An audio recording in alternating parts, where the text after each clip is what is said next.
Good morning, जय स्वामीनारायण। आज क्या है बेटा, आपको पता? आज क्या है? आज 21 जून है। क्या है? 21 जून यानी अंतर्राष्ट्रीय योगा दिवस। पता चला आपको? आज क्या है? अंतर्राष्ट्रीय योगा दिवस। आपको पता है कि अंतर्राष्ट्रीय योगा डे 21 जून को ही क्यों मनाया जाता है?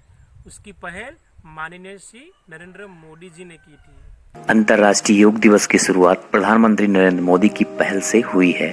27 सितंबर 2014 को पीएम मोदी ने संयुक्त राष्ट्र महासभा में एक साथ योग करने की बात कही थी। इसके बाद महासभा ने 11 दिसंबर 2014 को इस प्रस्ताव को स्वीकार कर लिया। तभी से अंतर्राष्ट्रीय योग दिवस अस्तित्व में आया। प्रधानमंत्री मोदी ने अपने संबोधन में ही 21 जून को अंतर्राष्ट्रीय योग दिवस मनाने की पहल की थी। क्या आपने कभी सोचा है अंतर्राष्ट्रीय योग दिवस 21 जून को ही क्यों मनाया जाता है? इसके पीछे एक बेहद खास वजह छिपी है। दरअसल 21 जून उत्तरी गोलार्ध का सबसे लंबा दिन होता है। मतलब सूर्य उस दिन सबसे पहले उदय होता है और सबसे आखिरी में अस्त होता है, जिसे कुछ लोग ग्रीष्म संक्रांति भी कहकर बुलाते हैं। भारतीय परंपरा के अनुसार ग्रीष्म संक्रांति के बाद सूर्य दक्षिणायन हो जाता है।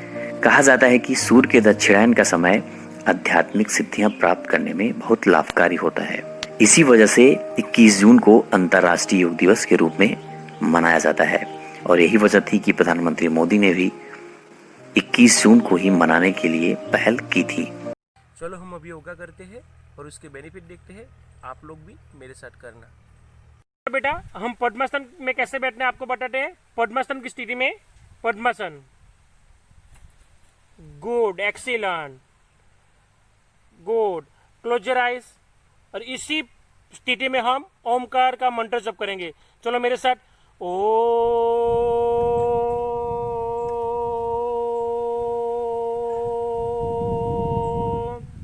अगेन ओ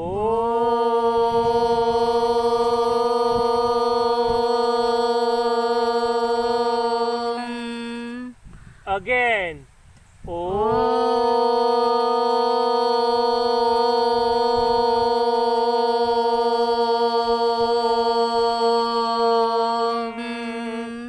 again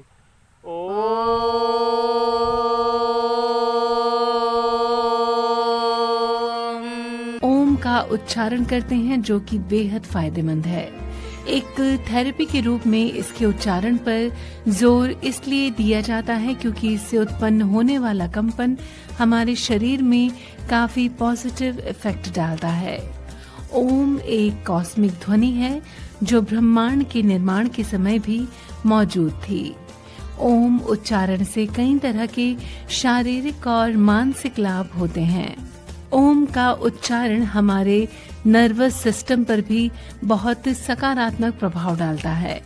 लयात्मक रूप से सही ढंग से अगर ओम का जाप यानी उच्चारण किया जाए तो हमारे पूरे शरीर में एक बहुत ही जरूरी लंबा कंपन उत्पन्न होता है।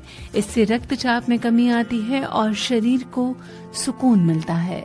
बेटा, अभी हम पश्चिम ओटासन करेंगे। पश्चिम ओटासन में आपको दोनों लेगों को स्ट्रेट करना है और आपके थम्स को पकड़ना है और आपकी नाक को नी पे टच करना है। चलो करो, थोड़ी देर होल्ड करो। गुड। ये क्या है? पश्चिम ओटासन। स्टॉप। पेट, सीना और रीढ़ की हड्डी और अधिक कार्यशील बनते हैं। अपेंडिक्स, दमा, बवासीर जैसे रोग दूर होते हैं। यह आसन करने से बच्चों और युवाओं का कद बढ़ता है। चिंता और उत्तेजना कम करने में भी यह आसन। पश्चिम ओटासन के बाद हम करते हैं हलासन। हलासन में आपको दोनों पैरों को पीछे स्ट्रेट लेके जाना है और पीछे एकदम टच करना है। Good, excellent. इसको क्या बोलते हैं? हलासन। गुड। क्या बोलते हैं? हलासन। चलो स्टॉप। इसके कई फायदे हैं। इसको अंग्रेजी में प्रोपोज भी कहते हैं। यह आसन मोटापा को कम करते हुए मधुमेह, थायराइड आदि के लिए बहुत लाभदायक है।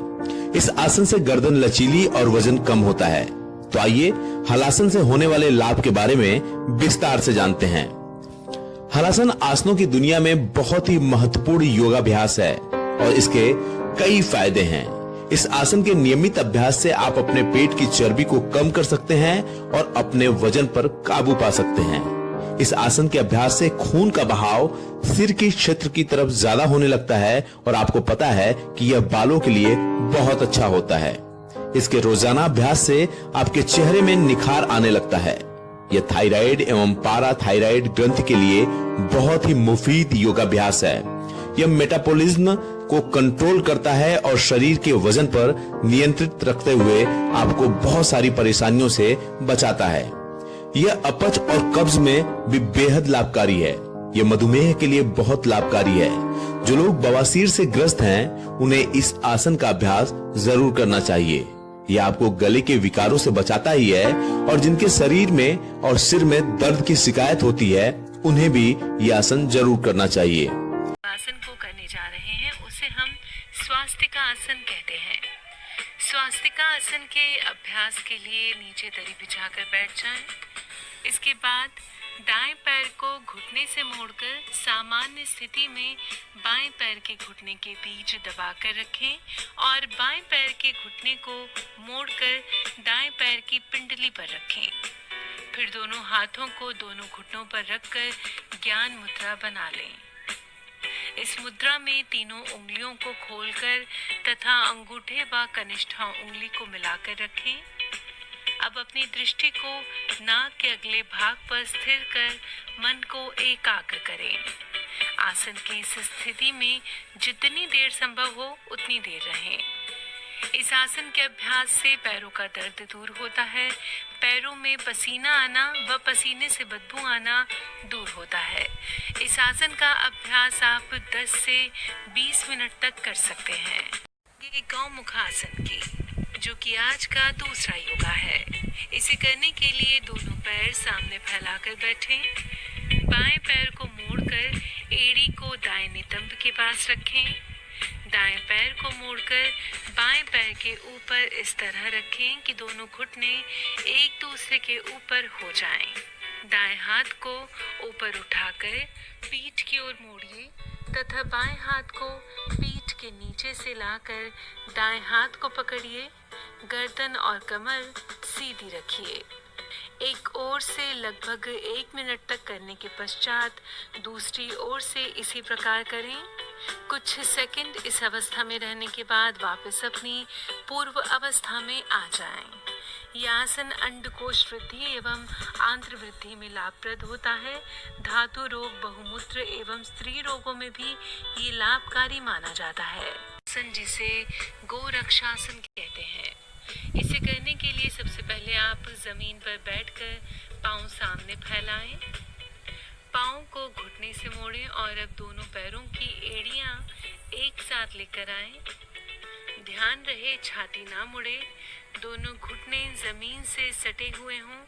हाथ घुटनों पर रखें, रीढ़ और गर्दन सीधी रखें। इसके बाद जितनी देर तक संभव हो इसी मुद्रा में रहें। कुछ देर इस मुद्रा में रहने के बाद वापस अपनी आरंभिक अवस्था में लौट आएं। तो इस तरह गोरक्षासन का एक चक्र पूरा हुआ। आप इस चक्र को 3 से 5 बार कर सकते हैं।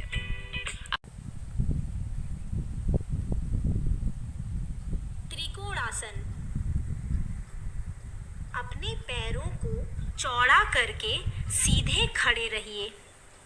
दोनों पैरों के बीच 2 या 3 फीट की दूरी रखिए।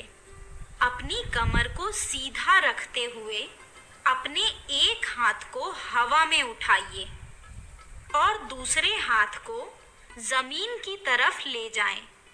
इसी अवस्था में थोड़ी देर रुकिए। अब सीधी अवस्था में लौटकर दूसरे हाथ से यही प्रक्रिया दोहराएं। झुकते समय सांस छोड़ें, उठते समय सांस अंदर लें।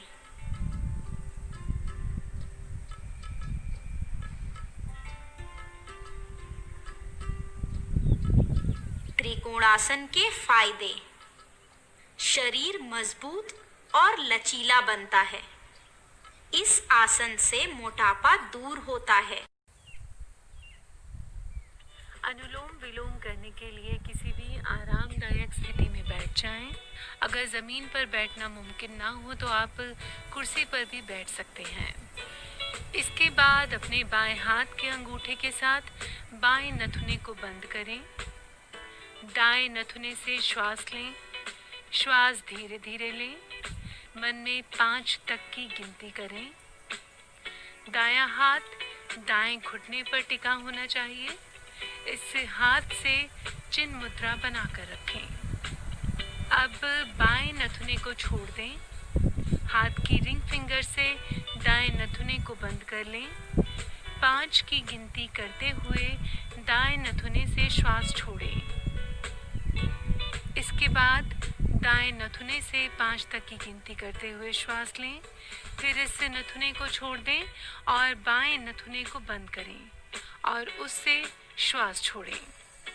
इसी के साथ अनुलोम विलोम प्राणायाम का एक क्रम पूरा होता है। ये क्रम अगर 1 मिनट का हो सके तो 1 मिनट का ही करें, ज़्यादा हो सके तो ज़्यादा करें, पर हाँ, शुरुआत में 2 मिनट से ज़्यादा ना करें। समय के साथ साथ अवधि और गिनती बढ़ा दें। पहले मैट बिछाकर पीठ के बल लेट जाएं।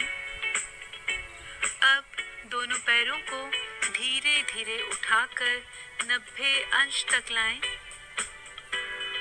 बाहों और कोहनियों की सहायता से शरीर के निचले भाग को इतना ऊपर ले जाएं कि वो कंधों पर सीधा खड़े हो जाएं।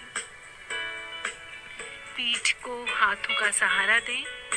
हाथों के सहारे से पीठ को दबाएं। कंठ से ठुड्डी लगाकर यथाशक्ति कुछ देर इस अवस्था में रहें। कुछ देर इस अवस्था में रहने के बाद धीरे धीरे वापस अपनी पूर्व अवस्था में आ जाएं। तो ये था सर्वांगासन। योग मुद्रासन करने के लिए जमीन पर पैर सामने फैलाकर बैठ जाएं। अब बाएं पैर को उठाकर दाएं जांघ पर इस तरह लगाएं कि बाएं पैर की एड़ी नाभि के नीचे आ जाए। दाएं पैर को उठाकर इस तरह लाएं कि बाएं पैर की एड़ी के साथ नाभि के नीचे मिल जाए। दोनों हाथ पीछे ले जाकर बाएं हाथ की कलाई को दाहिने हाथ से पकड़ें। फिर सांस छोड़ते हुए सामने की ओर झुकते हुए नाक को जमीन से लगाने की कोशिश करें। कुछ देर इस अवस्था में रहने के बाद वापस अपनी पूर्व अवस्था में आ जाएं। नौकासन करने के लिए सबसे पहले अपने हाथ जांघ के बगल और शरीर को एक सीध में रखें। अब आप सांस लेते हुए अपने सिर, पैर और पूरे शरीर को 30 डिग्री पर उठा लें। इस अवस्था में आपकी आंखें, हाथों की उंगलियां व पैरों की उंगलियां एक सीध में होनी चाहिए। पेट की मांसपेशियों के सिकुड़ने के कारण नाभि में हो रहे खिंचाव को महसूस करें। लंबी गहरी सांस और आसन को बनाए रखें। कुछ देर इस अवस्था में रहने के बाद सांस छोड़ते हुए वापस धीरे से जमीन पर आ जाएं और विश्राम करें। ये था नौकासन।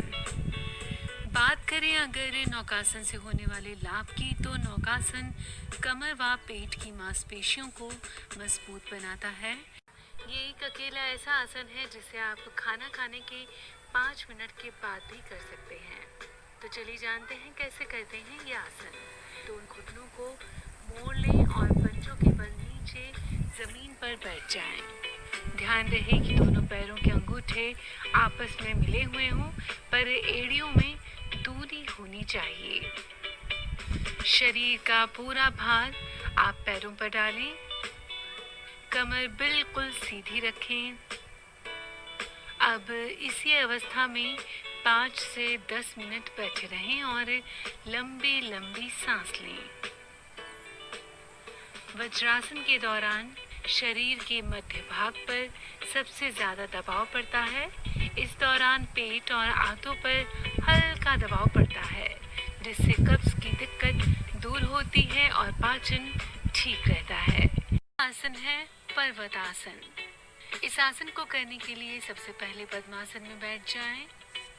इसके बाद चौकड़ी मारते हुए पैरों को आपस में ऐसे बांधना है कि आप आराम से अपने हाथों के सहारे शरीर को हवा में झुला सकें। इसके बाद धीरे धीरे सांस भरें और कुछ देर सांस को रोक कर रखें। इसके बाद आपको दोनों हाथों को ऊपर की ओर ले जाना है और जब तक संभव हो सके सांस को रोक कर रखें। जब आप हाथ ऊपर ले जाएंगे तो दोनों हाथों की उंगलियों को आपस में इंटरलॉक कर दें। कुछ वक्त के बाद सामान्य स्थिति में आ जाएं। इसके लिए आप धीरे धीरे सांस छोड़ें और हाथों को नीचे घुटनों तक ले आएं। इस आसन को करने के दौरान आपको कमर को सीधा रखना है और शरीर को तान कर रखना है। आपके कंधे, हाथ, कमर एकदम सीधे हों, यानी मांसपेशियों में खिंचाव बरकरार रहे। कुछ देर इस अवस्था में रहने के बाद वापस अपनी पूर्व अवस्था में आ जाएं। इसके बाद आप ये प्रक्रिया दोहरा सकते हैं, पर हर बार अपने पाँव की पोजीशन चेंज करते रहें और ध्यान रहे कि आपकी रीढ़ की हड्डी हमेशा सीधी से करते हैं पवन मुक्त आसन। इस आसन को करने के लिए सबसे पहले जमीन पर चटाई बिछाकर पीठ के बल लेट जाएं। फिर लंबी सांस भरें। अब किसी भी एक पैर को घुटने से मोड़िए। दोनों हाथों की उंगलियों को आपस में मिलाकर उसके द्वारा मोड़े हुए घुटने को पकड़कर पेट के साथ लगा दें। फिर सिर को ऊपर उठाकर मोड़े हुए घुटने पर नाक लगाएं। दूसरा पैर जमीन पर सीधा रखें। इस क्रिया के दौरान श्वास रोककर कुंभक चालू रखें। सिर और मोड़ा हुआ पैर भूमि पर पहले की तरह रखने के बाद ही रेचक करें। दोनों पैरों को बारी बारी से मोड़कर ये क्रिया दोहराएं। आप चाहें तो यह आसन दोनों पैर एक साथ मोड़कर भी कर सकते हैं। आइए जानते हैं पवन मुक्तासन के फायदे। इस आसन से पेट से जुड़ी सभी समस्याएं खत्म होती हैं। गैस्ट्रिक, पेट की खराबी में लाभ मिलता है। पेट की बढ़ी हुई चर्बी के लिए भी यह आसन बेहद फायदेमंद होता है। कमर दर्द, साइटिका, हृदय रोग, गठिया में भी यह आसन लाभकारी है। आसन के नाम से जानते हैं। यह आसन करने के लिए सबसे पहले पेट के बल सीधे लेट जाएं। एड़ी और पंजे मिलाकर रखें। ठोड़ी फर्श पर रखें। कोहनियां कमर से सटी हुई हों। फिर ठोड़ी को गर्दन से दबाते हुए माथा भूमि पर रखें। उसके बाद नाक को हल्का सा जमीन पर स्पर्श करते हुए सिर को आकाश की ओर उठाएं। इस अवस्था में सिर और छाती को जितना पीछे ले जा सकते हैं ले जाएं, पर ध्यान रहे कि नाभि जमीन से बिल्कुल सटी हुई हो। कुछ देर इसी अवस्था में रहने के बाद वापस अपनी पूर्व अवस्था में आ जाएं। ये था भुजंगासन। बात करें अगर भुजंगासन से होने वाले फायदों की, तो यह आसन रीढ़ की हड्डी को लचीला बनाता है। गले में खराबी या दमा से पीड़ित व्यक्तियों के लिए भी यह आसन लाभकर है। उदर संबंधी रोग जैसे लीवर और किडनी रोग में ये फायदेमंद होता है, जिसे कि हम व्याघ्रासन के नाम से जानते हैं। इस आसन को करने के लिए सबसे पहले वज्रासन की अवस्था में बैठें। अब अपने दोनों घुटनों के बल खड़े हो जाइए।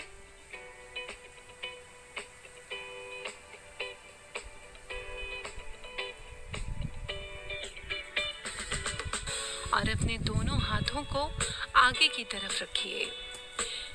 इस अवस्था में अब अपने दाहिने पैर को पीछे उठाकर सिर की तरफ लाइए। सांस अंदर की ओर लीजिए। अब अब इस प्रक्रिया को बाएं पैर को ऊपर की तरफ ले जाते हुए दोहराएं। इस प्रक्रिया को कम से कम 5 बार जरूर करें। बात करें अगर व्याघ्रासन से होने वाले फायदों के बारे में, तो सुबह सुबह व्याघ्रासन करने से एकाग्रता बढ़ती है और तनाव से मुक्ति मिलती है। चलो तो अभी हम सूर्य नमस्कार करेंगे। आपको पता है ना सूर्य नमस्कार के कितने स्टेप हैं? सूर्य नमस्कार के टोटल 12 स्टेप है। वो 12 स्टेप करेंगे और हर एक स्टेप के साथ एक मंत्र जुड़ा है। आज मैं आपको वो 12 स्टेप करके दिखाऊंगा, आप भी मेरे साथ करना। चलो तो रेडी। सूर्य नमस्कार की पहली स्थिति, दोनों हाथ को साइज से चेस्ट के पास लेके आओ और नमस्ते की पोजीशन पे लेके आओ और बोलो ओम मित्राय नमः। दूसरी स्थिति में दोनों हाथ को पीछे की तरफ लेके जाओ, चाहे जितना पीछे झुको इतना झुको और बोलो ओम रवये नमः। तीसरी स्थिति में दोनों हाथ को आगे की तरफ लेके आओ, बेंड डाउन हो, जमीन को टच करो या तो पैरों को टच करो और बोलो ओम सूर्याय नमः। चौथी स्थिति में आपका लेफ्ट लेग पीछे लेके जाओ और सामने की तरफ देखो और बोलो ओम भानवे नमः। पांचवी स्थिति में दोनों पैरों को पीछे लेके जाओ और पीछे की तरफ खींचो और बोलो ओम खगाय नमः। छठी स्थिति में डीप पोजीशन पे जाओ, सामने की तरफ देखो और बोलो ओम कृष्णे नमः। सातवीं स्थिति में भुजंगासन की स्थिति में आओ, पेट को नीचे टच करो, ऊपर की तरफ देखो और बोलो ओम हिरण्यगर्भाय नमः। आठवीं स्थिति में शरीर को पीछे की तरफ ऊपर करो और बोलो ओम मरीचे नमः। नौवीं स्थिति में अपना लेफ्ट लेग को जमीन के नीचे टच करो, सामने की तरफ देखो और बोलो ओम आदित्याय नमः। 10वीं स्थिति में बेंड डाउन हो जाओ, जमीन को हाथ टच करो और बोलो ओम सवित्रे नमः। 11वीं स्थिति में दोनों हाथ पीछे तरफ लेके जाओ, पीछे चाहे जितना झुको इतना झुको और बोलो ओम अकर्याय नमः। 12वीं स्थिति में नमस्ते की पोजीशन पे आओ और बोलो ओम भास्कराय नमः। चलो हम अभी सूर्य नमस्कार म्यूजिक के साथ करेंगे और आप लोग भी मेरे साथ करना।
चलो तो हम फिर से करते हैं और आखिरी बार करते हैं।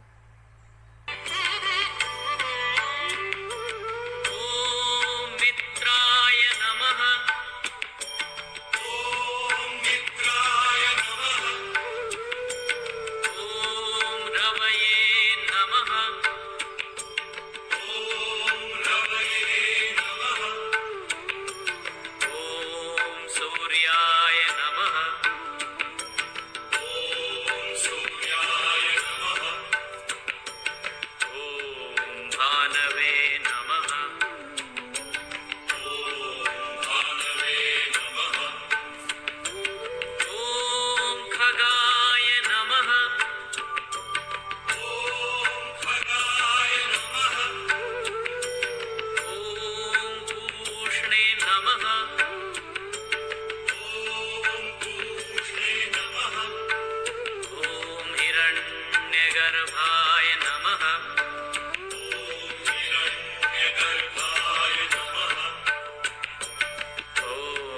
मरीचय नमः।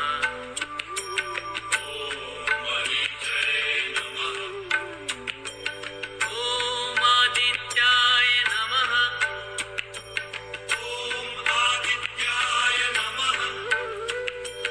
ओम सवित्रे नमः। ओम अर्काय नमः।